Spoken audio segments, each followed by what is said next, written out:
Again I am back. आज बात करेंगे अगेन इंडियन क्रिकेट के बारे में। हो क्या रहा है ये सब। अब एक चीज़ ख़त्म होती है दूसरी आ जाती है। जैसे अभी क्राइसिस चल रही थी क्रिकेटर्स की, सारे सीनियर प्लेयर्स छोड़ के चले गए। रोहित शर्मा अकेला पूरी यंग टीम के साथ फाइनली जीत तो गए 3-1 से, लेकिन बहुत ही मुश्किल संघर्षपूर्ण था ये जो जर्नी थी 4 मैचेस की सो फार। सारे यंग बच्चे, ध्रुव जुरैल ने बहुत अच्छा खेला, सरफराज ने एक मैच में अच्छा खेला लेकिन उसमें उसके पास कुछ खास उसको प्लेटफॉर्म अच्छा मिल गया था तो उसने अच्छा परफॉर्म किया। एक्सपेक्टेड था कि अगले मैच में वो अच्छा करना चाहिए था जहाँ पे उसके पास वो उतना प्लेटफॉर्म उसको बना के नहीं मिला, जिसमें ध्रुव ने बहुत अच्छा परफॉर्म किया और मैच जितवा दिया। अब हो क्या रहा है, लेकिन ये जो चल रहा है हार्दिक पांड्या, जो मैंने पहले भी बोला था कि वो अपने आप को इंजर कर लेता है मैचेस में और फिर पूरा सीज़न गायब रहता है, पूरा साल, और आईपीएल में एंट्री एकदम धमाकेदार है। और सेंट्रल कॉन्ट्रैक्ट में उसको ए ग्रेड मिला हुआ है। कुलदीप यादव जो तीनों फॉर्मेट खेलता है, और अब देखो वो बैटिंग में भी अब करने लगा है परफॉर्म, थोड़ा थोड़ा हेल्प कर रहा है। जो टॉप ऑर्डर के बैट्समैन जो मैच को फिनिश करना चाहते हैं उनकी हेल्प कर रहा है। एक लंबी पारी खेलने का उसमें कैलिबर है जो उसने किया। T20 भी खेल रहा है वाइट बॉल, वनडे में भी खेल रहा है और टेस्ट मैचेस में भी अपना बेस्ट दे रहा है। ऑन दी अदर हैंड और उसको मिला हुआ है grade B. On the other hand Hardik Pandya ना 3 में या ना 13 में, ना उसने खेलना है वनडे में हल्की सी चोट लगी, वो मैंने पहले भी आपको बताया था कि एक हल्की सी चोट लगी, उसका पूरा साल गायब हो गया। अब आईपीएल में दोबारा से वापस आ रहा है।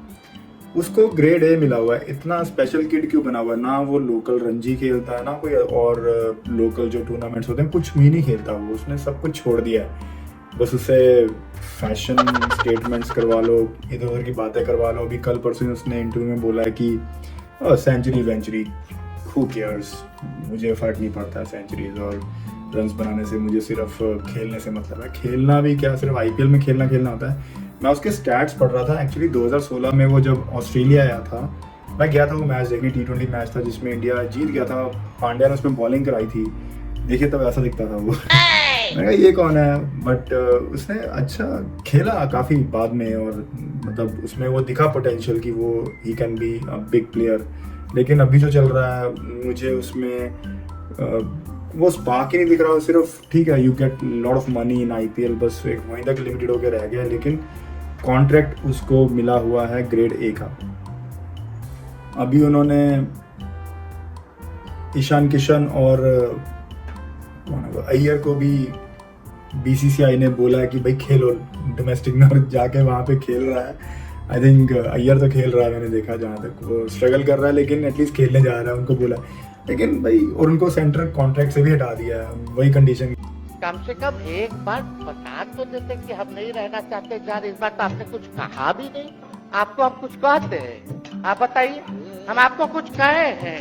कितना अच्छा हम लोग बातचीत करते थे, हर चीज करते थे।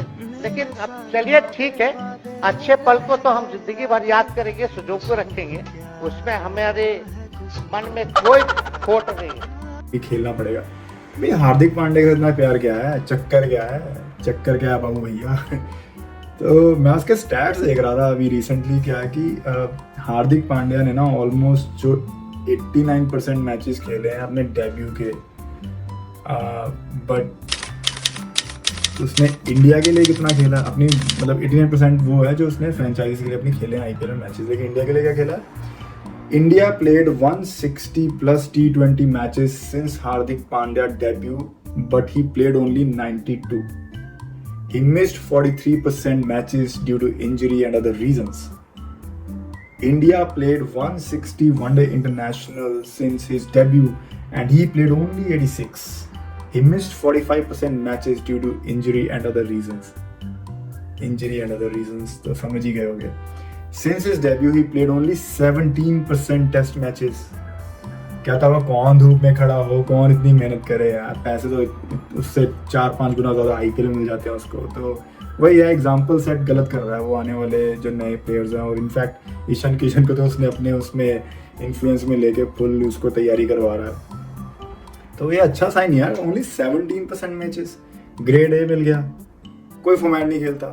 वो बेचारा वो कुलदीप यादव पागल है जो तीनों फॉर्मेट खेल रहा है और मतलब धूल में मिट्टी में गिर गुर के बेचारा एकदम तपा रहता है, पूरा अपना 100% दे रहा है। अश्विन को देखो, जडेजा को देख लो, बुमराह भी वो अपना ट्राई करता है अवेलेबल रहने का जितना हो सकता है उसकी फिटनेस के हिसाब से। वो जेन्युइन लगता भी है मेरे को कि जेन्युइनली उसको कुछ है, उसका एक तो बॉलिंग एक्शन वैसा है और उसकी जो एक्यूरेसी है और जो उसकी स्पीड है और जो उसका रनअप, उसको देख के लगता है कि he is vulnerable to injuries, लेकिन फिर भी वो आता है यार, अपना 110% दे के जाता है। और इधर देख लो छपरी भैया, उधर श्रेयस अय्यर भी है जो वो ड्रॉप, मैंने जैसे पहले बोला कि उसको भी सेंटर कॉन्ट्रैक्ट से हटा दिया और उसको फोर्स किया जा रहा है कि तू ट्रॉफियाँ रणजी ट्रॉफी वगैरह खेल। बीसीसीआई का कहना है कि उसके एंकल में इंजरी है, तो ठीक है, अगर हम उस इंजरी को कंसीडर करें उसकी एंकल की, तो इट मीन्स कि उसका रणजी ट्रॉफी में तो खेलना बिल्कुल ही इम्पॉसिबल है, रेड बॉल से तो वो खेलेगा ही नहीं। लेकिन ये हो सकता है कि बीसीसीआई ने बोला है कि जो वाइट बॉल टूर्नामेंट्स है, अगर अब इंडिया का कोई टूर्नामेंट नहीं हो रहा तो आपको लोकली वो टूर्नामेंट खेलने पड़ेंगे। अगर नहीं खेलेगा तो हो सकता है कि जो उसको ग्रेड ए का कॉन्ट्रैक्ट मिला हुआ है वो शायद कैंसिल कर दिया जाए, शायद। बीसीसीआई ने डिसाइड किया था कि ईशान किशन और श्रेयस अय्यर को ड्रॉप करने का सेंट्रल कॉन्ट्रैक्ट से, तो कई प्लेयर्स जो पुराने प्लेयर्स उन्होंने आवाज़ उठाई इसके लिए, बोले कि श्रेयस अय्यर बहुत टैलेंटेड हैं और इवन ईशान किशन, तो अगर वो रेड बॉल नहीं खेलना चाहते, वाइट बॉल खेलना चाहते हो, तो ये जो रूल उन्होंने बनाया ये सबके लिए एप्लीकेबल होना चाहिए, जिसमें हार्दिक पांड्या भी इंक्लूडेड होना चाहिए।